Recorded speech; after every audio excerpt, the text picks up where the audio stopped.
This is the story of Beltane from the book The Children's Forest.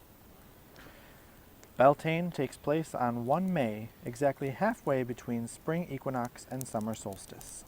The word comes from the Old Irish meaning bright fire, and the day is now often known as May Day. Beltane marks the transition between spring and summer and celebrates the start of the light half of the year. It is the time of fertility.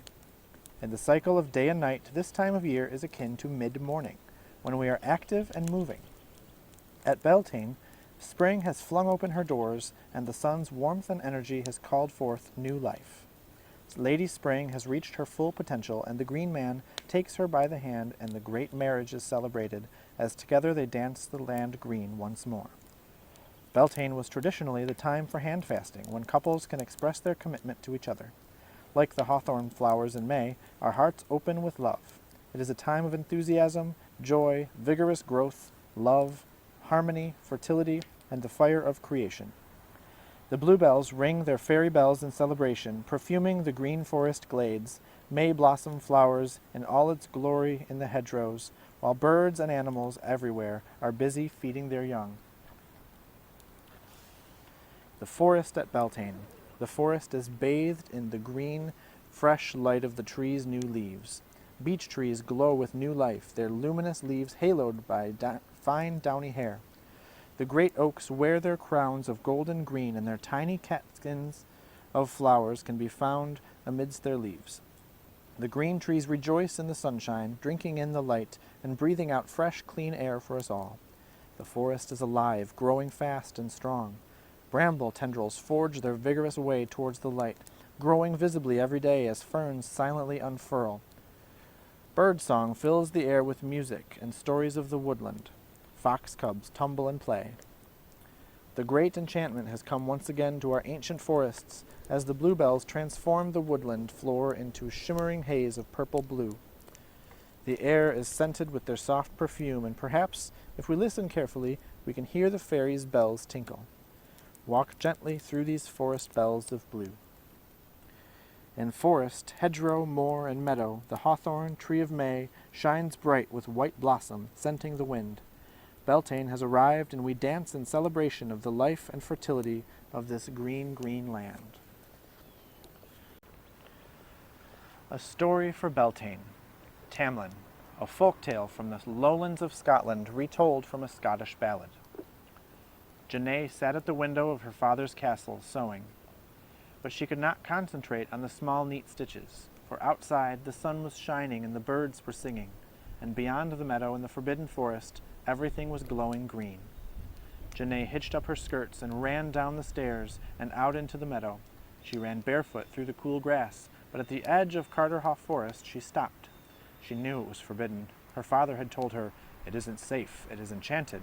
On All Hallows' Eve, bogarts and bogles, hobgoblins and tricksy little pixies all fly out of the fairyland and troop through the forest, making mischief. You must not go there.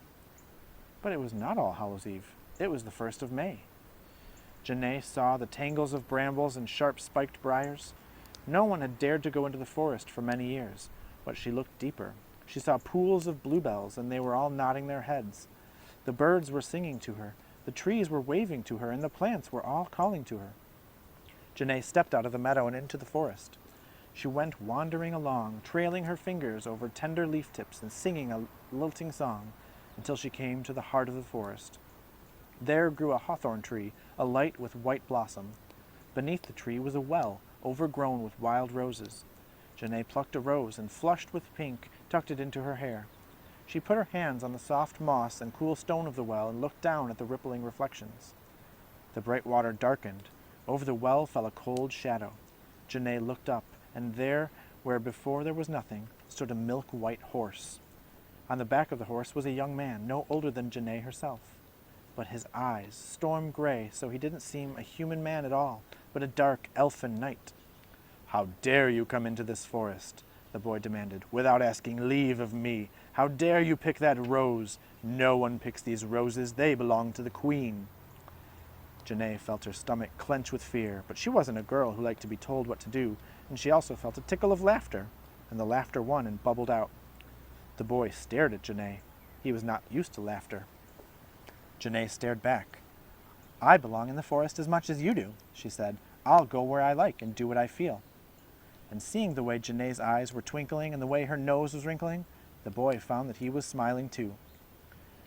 Janae picked another rose. She inhaled its honey scent and held it out to the boy.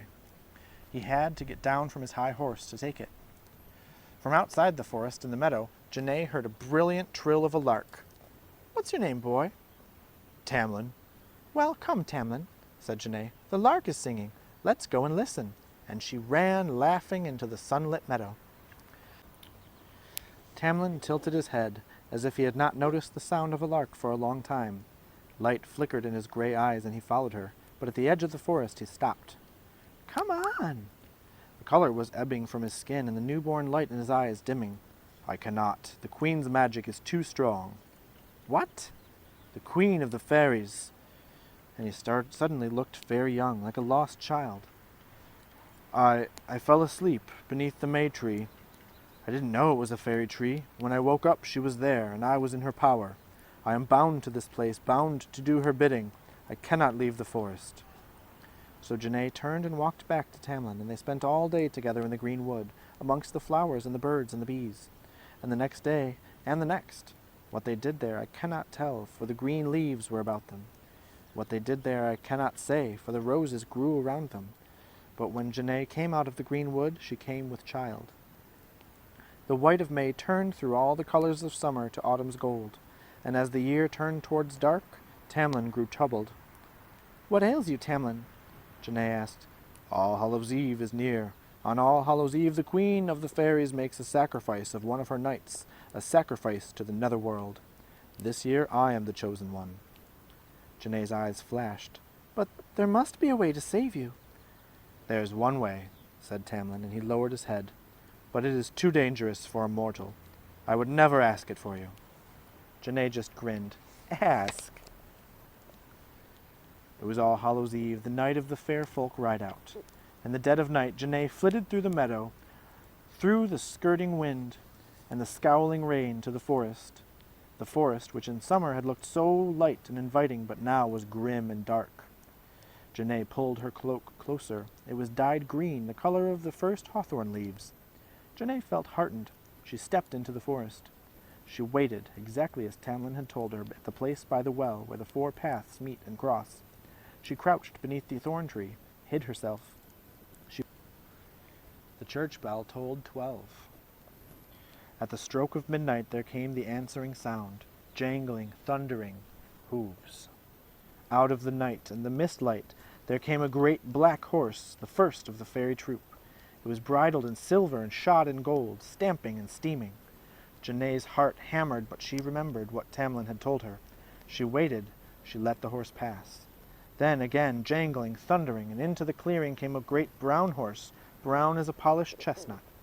Again Janae waited. She let the horse pass. Then came a sound so high and so clear that Janae could hardly hear it with her human ears, but she felt it, and it made her skin tingle. Out into the moonlight, leading the fairy troop, came a milk-white horse, its mane twined with silver bells. On the back of the horse was the fairy queen, and behind her on the saddle, death-pale in the moonlight, was Tamlin. Janae's heart beat with hope and fear, and she ran and caught the cloth of Tamlin's shirt in her hands. She gripped him, and though he was heavy, she hauled him down to earth into her arms. The shrieks of the fairy folk rent the air. Slowly, the queen turned her head. She fixed Janae in a silver stare. Tamlin belongs to me. Let him go. But Janae held her true love in her arms, and she did not let go. The queen narrowed her eyes. Foolish child, you will let him go. She raised her hand. Tamlin began to shrink and shift. Janae's hands held not a man but a snake, a viper writhing and winding up her arm, hissing and spitting. The laughter of the fairy queen rang in her ears, but Janae did not let go. The queen's laugh died. She raised her own hand. Now you will let go. Again, shifting and changing, bulging and bursting, hot breath, huge jaws, a bear. But Janae looked into his wild gray eyes, and she did not let go. Darker grew the face of the elfin queen. She sat tall in her saddle and drew her breath. She raised both arms. "Let him go!" Lightning flashed, fur burst into flame, and the bear was a bar of burning red-hot iron. But Janae held Tamlin in her heart, and she did not let go. One step, another step, Janae carried the blind-hot bar to the well and slid her hands into the water, fizzing, hissing, swirling steam. And out of the well stepped Tamlin, mother naked, dripping wet and grinning. Janae wrapped her green cloak around him.